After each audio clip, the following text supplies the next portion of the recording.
নমস্কাৰ শিক্ষাৰ্থীসকল সকলোকে আকৌ এবাৰ অন্য এটা নতুন ভিডিঅ'লৈ স্বাগতম জনাইছোঁ। আজি আমি আলোচনা কৰিম ক্লাছ 11ৰ তোমালোকৰ অসমৰ বিহু উৎসৱ বুলি তোমালোকৰ যেটো সাবজেক্ট আছে সেই সাবজেক্টৰ প্ৰথমটো অধ্যায় বিহুৰ উৎপত্তি আৰু ক্ৰমবিকাশ। এই অধ্যায়টোৰ সকলো অনুশীলনীৰ সকলোবোৰ প্ৰশ্ন উত্তৰ আজি এটো ভিডিঅ'ত আলোচনা কৰা হ'ব। ভিডিঅ'টো অকনমান দীঘলীয়াও হ'ব পাৰে, গতিকে তোমালোকে ভিডিঅ'টো শেষলৈকে চাবা। সকলোবোৰ প্ৰশ্ন উত্তৰ এটা ভিডিঅ'তে দিবলৈ চেষ্টা কৰা হৈছে, কাৰণ পাৰ্ট-পাৰ্টকে বনালে ভিডিঅ'সমূহ মানে বিচাৰি পোৱাটো অকনমান কঠিন পায় ষ্টুডেণ্টে। কঠিন নহয়, কিন্তু ষ্টুডেণ্টে বিচাৰিবলৈ অকনমান টান পায়, সেইকাৰণে এটা ভিডিঅ'তে দিয়া হৈছে। গতিকে ভিডিঅ'টো শেষলৈকে চাবা, আৰু চেনেলটো যদি প্ৰথমবাৰৰ বাবে আহিছা তেনেহ'লে চেনেলটো ছাবস্ক্ৰাইব কৰিবা, লগতে লগৰ বন্ধু-বান্ধৱীৰ সৈতেও ভিডিঅ'টো শ্বেয়াৰ কৰিবা, যাতে যাক যাক প্ৰয়োজন আছে তেওঁলোকেও ভিডিঅ'টো পায়। আৰু এতিয়া পলম নকৰি ভিডিঅ'টো আৰম্ভ কৰোঁ ব'লা। অনুশীলনীৰ তোমালোকৰ প্ৰথমটো প্ৰশ্ন দিছে যে তিনিটা বিহু কি কি?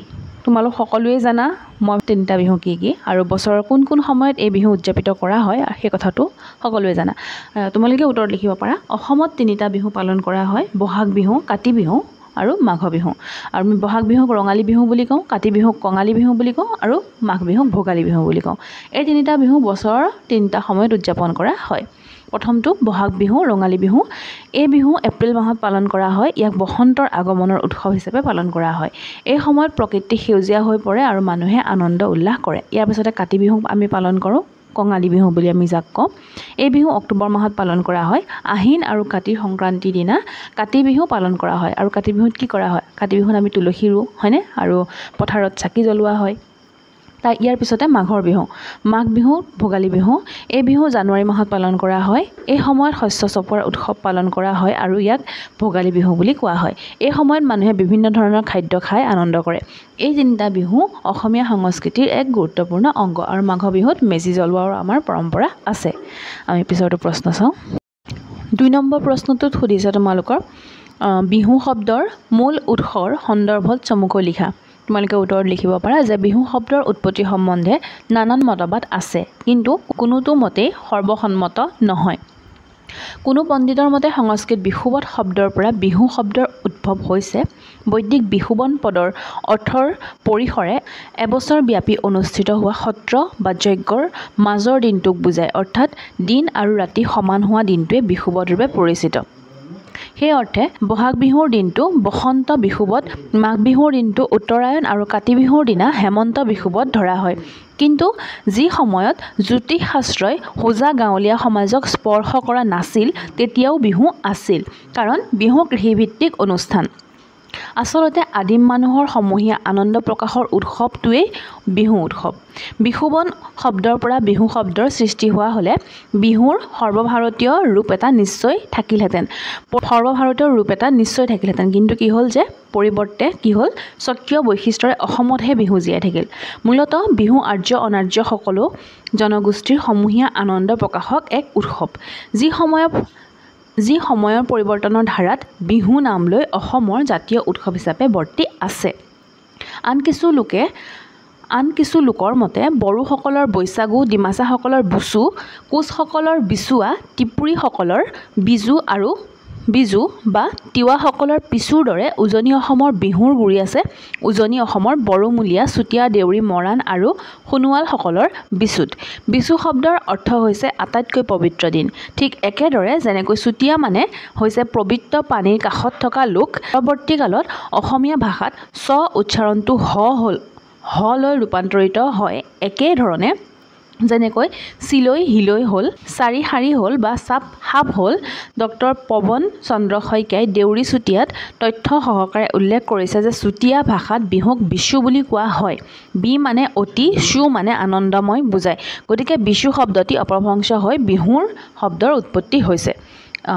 ইমানখিনিলৈকে তোমালোকে লিখিলে হ'ব। আমি এতিয়া পিছৰটো প্ৰশ্ন চাওঁ। বুজি নিশ্চয় পাইছাই। 3 নম্বৰ প্ৰশ্নটো তোমালোকক সুধিছে হুঁচৰিৰ উৎপত্তি আৰু ক্ৰমবিকাশৰ বিষয়ে চমুকৈ লিখা। উত্তৰত তোমালোকে লিখিব পাৰা যে হুঁচৰি হৈছে অসমৰ বিহু উৎসৱৰ এক অবিচ্ছেদ্য অংগ। ই এক লোক অনুষ্ঠান য'ত বিহুৰ সময়ত গঞা ৰাইজে ঘৰে ঘৰে গৈ মাংগলিক গীত আৰু নৃত্য পৰিৱেশন কৰে। ইয়াৰ মূল উদ্দেশ্য হ'ল শুভকামনা জনোৱা আৰু আশীৰ্বাদ লোৱা। হুঁচৰিৰ উৎপত্তি বিহুৰ সৈতে জড়িত আৰু ইয়াৰ ক্ৰমবিকাশ অসমৰ সাংস্কৃতিক পৰম্পৰাৰ এক গুৰুত্বপূৰ্ণ অংশ হিচাপে পৰিগণিত হৈছে। ইয়াৰ পিছতে তোমালোকে হুঁচৰিৰ উৎপত্তি লিখিব পাৰা।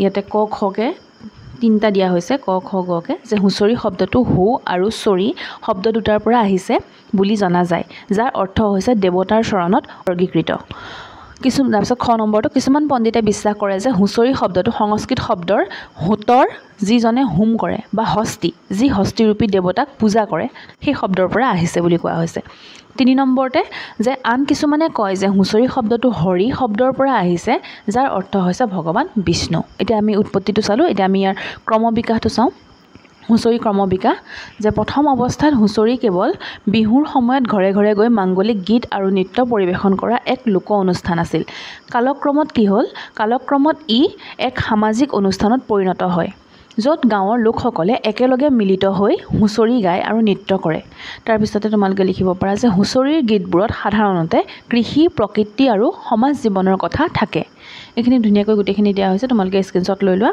ইয়াৰ পৰা তোমালোকে নোটছ বনাই পেলাই পঢ়িব পাৰিবা মই তিনিটা তোমালোকক কৈ দিছোঁ আৰু শেষত তোমালোকে এটা সামৰণি দিব পাৰা যে হুঁচৰি অসমীয়া সংস্কৃতিৰ এক গুৰুত্বপূৰ্ণ অংশ যিয়ে অসমীয়া লোকসকলক ঐক্যবদ্ধ কৰে আৰু আনন্দত বাৰ্তা বিয়পায় ঠিক আছে আমি পিছৰটো প্ৰশ্ন চাওঁ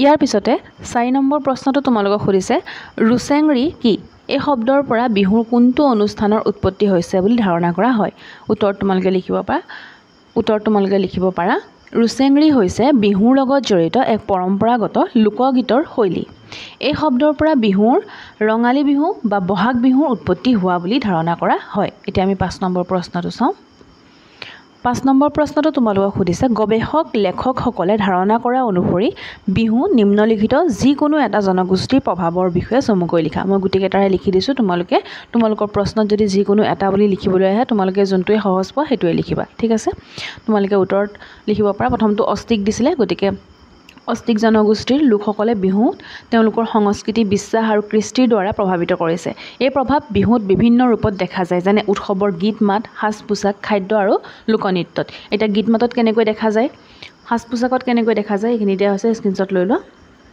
ইয়াতে খাদ্যত কেনেকৈ দেখা যায় লোকনৃত্যত কেনেকৈ দেখা যায় গোটেইখিনি দিয়া হৈছে লাষ্টত এটা সামৰণি দিবা যে অস্তিক জনগোষ্ঠীৰ এই প্ৰভাৱে বিহুক এক বহল আৰু বিভিন্ন সংস্কৃতিৰ উৎসৱ হিচাপে গঢ়ি উঠাত সহায় কৰিছে আমি পিছৰটো চাওঁ খ নম্বৰটো তোমালোকক দিছে তিব্বত বৰ্মী জনগোষ্ঠীৰ লোকসকলে বিহুক এক গুৰুত্বপূৰ্ণ ভূমিকা পালন কৰে তেওঁলোকৰ সংস্কৃতি আৰু পৰম্পৰাই বিহুক এক বিশেষ ৰূপ দিয়ে বহুতো তিব্বত বৰ্মী জনগোষ্ঠী যেনে মিচিং ডিমাছা বড়ো আদিসকলে তেওঁলোকৰ নিজস্ব শৈলীৰে বিহুত অংশগ্ৰহণ কৰে তেওঁলোকৰ গীত নৃত্য বাদ্যযন্ত্ৰ আৰু সাজ পোছাকৰ নিজস্ব বৈশিষ্ট্য আছে যিয়ে বিহুক অধিক আকৰ্ষণীয় কৰি তোলে ইয়াতে দিয়া হৈছে গোটেইখিনি তোমালোকে চোৱা স্ক্ৰীনশ্বট লৈ লোৱা বিহু অসমৰ এক মূল উৎসৱ যি মূলতঃ 3টা ভাগত বিভক্ত কি ৰঙালী কঙালী আৰু ভোগালী ঠিক আছে এই উৎসৱবোৰত বিভিন্ন জনগোষ্ঠীয়ে তেওঁলোকৰ পৰম্পৰা আৰু সংস্কৃতিৰ সংমিশ্ৰণ ঘটায় তিব্বত বৰ্মী জনগোষ্ঠীৰ লোকসকলে তেওঁলোকৰ নিজস্ব শৈলীৰে বিহুত অংশগ্ৰহণ কৰে উদাহৰণস্বৰূপে মিচিং জনগোষ্ঠীয়ে কেনেদৰে কৰে ইয়াত দিয়া হৈছে মিচিং জনগোষ্ঠীৰ লোকসকলে কি কৰে আলি আই লিগাং নামৰ উৎসৱ পালন কৰে যিটো তেওঁলোকৰ এক প্ৰধান কৃষিভিত্তিক উৎসৱ এইখিনি দিয়া হৈছে স্ক্ৰীনশ্বট লৈ লোৱা নোটছ বনাই ল'বা ঠিক আছে ডিমাছা জনগোষ্ঠীৰ ওপৰত দিয়া হৈছে যে ডিমাছা জনগোষ্ঠীৰ লোকসকলে কি কৰে বৈশাগু নামৰ উৎসৱ পালন কৰে যিটো তেওঁলোকৰ বাবে এক কৃষি উৎসৱ ইয়াৰ পিছতে বড়ো জনগোষ্ঠীৰ লোকসকলে বৈশাগু নামৰ এক উৎসৱ পালন কৰে যিটো তেওঁলোকৰ বাবে এক বসন্তকালীন উৎসৱ শেষত তোমালোকে লিখিব পাৰা এইদৰে তিব্বত বৰ্মী জনগোষ্ঠীৰ লোকসকলে তেওঁলোকৰ নিজা সংস্কৃতি আৰু পৰম্পৰাৰ মাজেৰে বিহুত এক গুৰুত্বপূৰ্ণ ভূমিকা পালন কৰে ঠিক ইয়াৰ পিছতে টাই আহোম জনগোষ্ঠীৰ ওপৰত লিখিবলৈ দিয়া হৈছে যে টাই আহোম জনগোষ্ঠীয়ে বিহুত এক বিশেষ গুৰুত্বপূৰ্ণ ভূমিকা পালন কৰে তেওঁলোকে বিহু পৰম্পৰা আৰু উৎসৱ উদযাপনত নিজৰ সংস্কৃতি আৰু পৰম্পৰা বজাই ৰাখে আহোমসকলে বিহুৰ বিভিন্ন দিশত তেওঁলোকৰ নিজস্ব শৈলী আৰু উপাদান যোগ কৰিছে ইয়াতে তেওঁলোকৰ সংগীত আৰু নৃত্য পোছাক পৰিচ্ছদ খাদ্য ধৰ্মীয় বিশ্বাস সামাজিক অনুষ্ঠান এই গোটেইখিনি দিয়া হৈছে স্ক্ৰীনশ্বট লৈ লোৱা তোমালোকে নোটছ বনাই ল'বা ঠিক আছে আৰ্য আৰু দ্ৰাবিড়সকলৰ ওপৰত লিখিবলৈ দিয়া হৈছে অসমৰ বিহুত আৰ্য আৰু দ্ৰাবিড় জনগোষ্ঠীৰ সাংস্কৃতিক সংমিশ্ৰণৰ প্ৰভাৱ দেখা যায় বিহুত ব্যৱহৃত বাদ্যযন্ত্ৰ পোছাক নৃত্য গীত আৰু লোকবিশ্বাসত এই দুই জনগোষ্ঠীৰ সাংস্কৃতিক উপাদানৰ মিশ্ৰণ ঘটিছে এই দুয়োটা জনগোষ্ঠীৰ সংস্কৃতিয়ে বিহুৰ বিভিন্ন দিশত নিজৰ নিজস্বতা বজাই ৰাখিছে আৰু লগতে এক সমন্বিত ৰূপ দিছে। ইয়াতে বাদ্যযন্ত্ৰৰ কেনেধৰণে ব্যৱহাৰ কৰা হয় নৃত্য গীতৰ ওপৰত দিয়া হৈছে। ইয়াতে পোচাক, লোকবিশ্বাস, সমন্বিত ৰূপ আৰু ইয়াতে তোমালোকে শেষত লিখিব পাৰা ইয়াৰ উপৰিও মংগোলীয় আৰু অষ্টিক জনগোষ্ঠীৰ লোকসকলেও বিহুত অংশগ্ৰহণ কৰে আৰু তেওঁলোকৰ সংস্কৃতিৰ উপাদানো বিহুত সংমিশ্ৰিত হৈছে। এইদৰে বিহুৱে অসমৰ বিভিন্ন জনগোষ্ঠীৰ সাংস্কৃতিক সমন্বয়ৰ এক উজ্জ্বল দৃষ্টান্ত দাঙি ধৰে। ইয়াৰ পিছৰ প্ৰশ্নটো চাওঁ। তাৰপিছত 6 নম্বৰ প্ৰশ্নটো তোমালোকক সুধিছে বিহুৰ কলা কৃষ্টিয়ে প্ৰথমে কোন আহোম স্বৰ্গদেউৰ দিনত ৰাজমৰ্যাদা লাভ কৰিছিল? এই বিষয়ে চমুকৈ লিখা। তোমালোকে উত্তৰত লিখিব পাৰা আহোম স্বৰ্গদেউ ৰুদ্ৰসিংহই প্ৰথমে বিহুৰ কলাকৃষ্টিক ৰাজমৰ্যাদা দিছিল। তেওঁৰ দিনত বিহুৱে এক সুকীয়া স্বীকৃতি লাভ কৰিছিল আৰু এক সামাজিক উৎসৱ হিচাপে স্বীকৃতি পাইছিল। তেওঁ বিহু নৃত্য গীতক সাংস্কৃতিক কলা হিচাপে মৰ্যাদা দিছিল। আহোম স্বৰ্গদেউ ৰুদ্ৰসিংহই বিহু উৎসৱক বিশেষভাৱে গুৰুত্ব দিছিল। তেওঁৰ দিনত বিহুৱে এক আনুষ্ঠানিক ৰূপ লাভ কৰে আৰু ৰাজসভাত বিহু নৃত্য গীতৰ আয়োজন কৰা হৈছিল। তেওঁৰ পৃষ্ঠপোষকতাত বিহুৱে এক সুকীয়া পৰিচয় লাভ কৰে আৰু এক সামাজিক উৎসৱ হিচাপে স্বীকৃতি পায়। এই সময়ছোৱাত বিহুৰ লগত জড়িত লোকসকলে ৰাজকীয় পৃষ্ঠপোষকতা লাভ কৰিছিল আৰু তেওঁলোকৰ কলা কৃষ্টি অধিক বিকশিত হৈছিল। ৰুদ্ৰসিংহৰ দিনত বিহুৱে এক সুকীয়া পৰিচয় লাভ কৰাৰ ফলত ই এক জাতীয় উৎসৱ হিচাপে স্বীকৃতি পাইছিল। পিছৰটো প্ৰশ্ন চাওঁ। 7 নম্বৰ প্ৰশ্নত তোমালোকক সুধিছে যে ব্ৰিটিছ ৰাজত্বকালত বিহুৰ গীত নাচৰ চৰ্চা কেনেকৈ ব্যাঘাত হৈছিল? এনে ব্যাঘাত ৰোধ কৰিবলৈ বিশেষ ভূমিকা পালন কৰা কেইগৰাকীমান বিশিষ্ট ব্যক্তিৰ নাম লিখা। তোমালোকে উত্তৰত লিখিব পাৰা ব্ৰিটিছ শাসনৰ আৰম্ভণিতে বিহুৰ গীত নৃত্যৰ চৰ্চাত কিছু বাধা আহি পৰিছিল।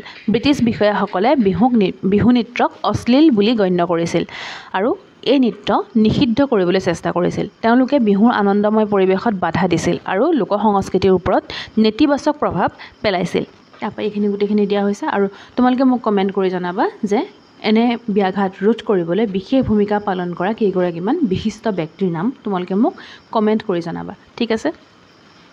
আৰু এইখিনিতে জনাওঁ যে তোমালোকে যদি চেনেলটো প্ৰথমবাৰৰ বাবে আহিছে তেনেহ'লে চেনেলটো ছাবস্ক্ৰাইব কৰিবা, লগতে ভিডিঅ'টোত এটা লাইক কৰিবা। তোমালোকে কৰা লাইকসমূহে তোমালোকে কৰা কমেণ্টসমূহে আমাক ভিডিঅ' বনাবলৈ উৎসাহিত কৰে। আৰু এতিয়া আমি 8 নম্বৰ প্ৰশ্নটো চাওঁ বোলা। 8 নম্বৰ প্ৰশ্নটো তোমালোকক সুধিছে বিহু নিষিদ্ধকৰণত বাধা দিয়াত মইমত তাঁতিঙা বৰাৰ অৱদানৰ বিষয়ে চমুকৈ লিখা। এতিয়া লিখা হৈছে যে মইমত তাঁতিঙা বৰা আৰু তেওঁৰ ভগ্নী চেলিমাই বৰাই ব্ৰিটিছ চৰকাৰে বিহু নিষিদ্ধ কৰাৰ বিৰুদ্ধে প্ৰতিবাদ কৰিছিল আৰু সেই নিষেধাজ্ঞা উঠাই ল'বলৈ বাধ্য কৰিছিল। তেওঁলোকে গুৱাহাটীত বগা চাহাবৰ সন্মুখত বিহু নৃত্য প্ৰদৰ্শন কৰি বিহু নৃত্য যে অশ্লীল নহয় সেইটো প্ৰমাণ কৰিছিল। ঠিক আছে। তাৰপৰা এইখিনি দিয়া হৈছে, তোমালোকে স্ক্ৰীনশ্বট লৈ লোৱা, লিখি ল'বা। ঠিক আছে। 9 নম্বৰ প্ৰশ্নটোত তোমালোকক চমু পৰিচয় দিবলৈ দিছে বহাগ বিহুৰ ওপৰত, কাতি বিহুৰ ওপৰত আৰু মাঘ বিহুৰ ওপৰত। এতিয়া বহাগ বিহুৰ ওপৰত লিখা হৈছে যে বহাগ বিহু যাক ৰঙালী বিহু বুলিও কোৱা হয় অসমৰ 3টা বিহুৰ ভিতৰত অন্যতম আৰু ইয়াক অসমীয়া নৱবৰ্ষ হিচাপে পালন কৰা হয়। এই উৎসৱটো বসন্তকালৰ আগমনৰ সৈতে জড়িত আৰু ইয়াক 7 দিন ধৰি উদযাপন কৰা হয়। এইটো বহাগ বিহু বুলিও দেই, মই কওঁতে শুদ্ধ কৰিছিলোঁ, নাজানো কিহৰ কাৰণে নহ'লে। তাৰপিছত তোমালোকে লিখিব পাৰা ইয়াত গৰু বিহু, মানুহৰ বিহু আৰু অন্যান্য লোক উৎসৱ অনুষ্ঠিত হয়। ইয়াতে অসমৰ জাতীয় উৎসৱ হিচাপে বিহুক লিখা হৈছে, নৱবৰ্ষ উদযাপন হিচাপে 7 দিনীয়া উৎসৱ হিচাপে লোকনৃত্য আৰু লোকগীতৰ হিচাপেও দিয়া হৈছে। তোমালোকে স্ক্ৰীনশ্বট লৈ লোৱা, লিখি ল'বা। লিখিবতো লাগিবই, নোটছ বনাবতো লাগিবই, হয় নাই? সাংস্কৃতিক অনুষ্ঠান হিচাপে আৰু খাদ্য পানীয় হিচাপে আৰু পৰিৱেশন হিচাপে দিয়া হৈছে। আৰু শেষত তোমালোকে লিখিব পাৰা বহাগ বিহু অসমীয়া সংস্কৃতি আৰু পৰম্পৰাৰ এক গুৰুত্বপূৰ্ণ অংশ যিয়ে অসমীয়া মানুহক একত্ৰিত কৰে আৰু আনন্দ উৎসৱৰ এক পৰিৱেশ সৃষ্টি কৰে। আমি ইয়াৰ পিছৰটো প্ৰশ্ন চাওঁ। ইয়াৰ পিছত মাঘ বিহুৰ ওপৰত লিখিবলৈ দিয়া হৈছে। মাঘ বিহু যাক ভোগালী বিহু বুলিও কোৱা হয় উত্তৰ পূব ভাৰতৰ অসমত পালন কৰা এক শস্য চপোৱা উৎসৱ। এই উৎসৱ মাঘ মাহত জানুৱাৰী বা ফেব্ৰুৱাৰীত কি কৰে শস্য চপোৱাৰ সমাপ্তিৰ চিহ্নিত কৰে। শস্য চপোৱাৰ সমাপ্তি চিহ্নিত কৰে। ইয়াক ভোগৰ বিহু বুলিও জনা যায় কাৰণ এই সময়ত বিভিন্ন ধৰণৰ পিঠা আৰু খাদ্য তৈয়াৰ কৰা হয়। আৰু এইখিনি দিয়া হৈছে যে মাঘ বিহুৰ মূল আকৰ্ষণ হৈছে মেজি জ্বলোৱা। এইখিনি তোমালোকে লিখিবা। ঠিক আছে। কাতি বিহু, এটা আকৌ মধুনীয়াত হৈ থাকিলেতো দন্ত্যত কাতি বিহু যাক কঙালী বিহু বুলিও কোৱা হয় অসমৰ এটা কৃষিভিত্তিক উৎসৱ।